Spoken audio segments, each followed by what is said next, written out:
From your most watched, most trusted weather source, here's your certified, most accurate first alert forecast.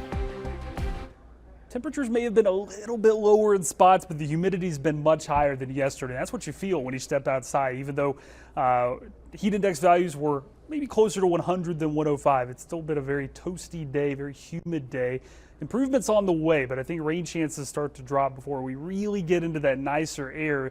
Cold front arrives tomorrow, but it's not until Sunday and Monday mornings that we start to see the nicest air set up. Close enough to where maybe some spots don't feel it, but especially the morning hours, Sunday, Monday, I think we will still feel a little bit of that humidity. And naturally this time of year, any break's not going to last long. It climbs humidity into next week. And even if we don't hit the 90s next week, it'll feel like it as the heat index starts to return. But a lot of these heat alerts are going to be dropped, maybe not down to Florida. It's hard to get a cold front this time of year all the way through Florida. This one kind of stalls to our south heading into the weekend. So here's the front.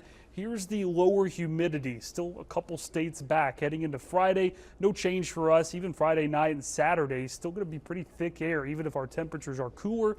Heading into Saturday evening, you finally start to see some of that light green filter in. Sunday, Monday morning, as that front sits to our south, we'll probably feel the nicest. Still have some waves of rain to get to that nice air first. And as we look out from Goldsboro, they had sunshine about an hour ago. Now they're covered up in overcast skies. And about an hour ago, the coast was cloudy, and now they're starting to get their sunshine back. So it's been different today compared to depending on where you've been. Cold front all the way up to the northwest. So we have waves of scattered showers and thunderstorms expected tonight. Get a lot of strong wind gusts. Looks like they are starting to warn some of these storms crossing I-95 for occasional strong to severe wind gusts. We'll see if that holds as they start to get closer to our area. The main threat with our storms, lightning, heavy rain. In fact, some areas could pick up maybe a couple inches, especially on the coast. Saw that today from Onslow over into Carteret County. Some spots picking up an inch, while others stayed mostly dry to completely dry.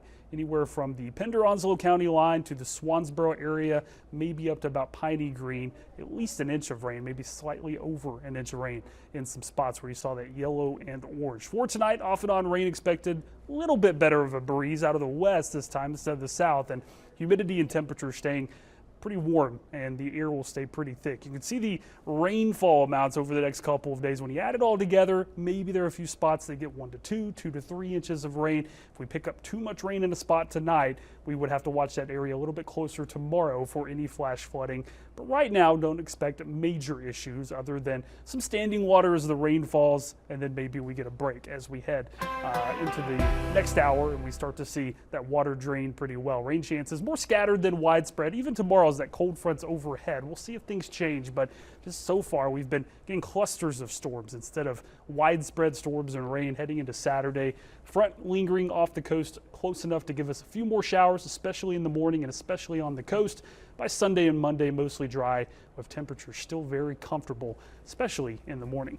Still feeling like summer, but just not the kind of summer that makes you want to walk right back inside after you go outside. Yeah, we've spent so much time above average. This will drop us about 10 degrees below average, both our morning lows and our afternoon highs. So we haven't spent a lot of time there. It's going to feel nice. Just don't expect it to feel like fall. Exactly. All right. Thanks, Zach.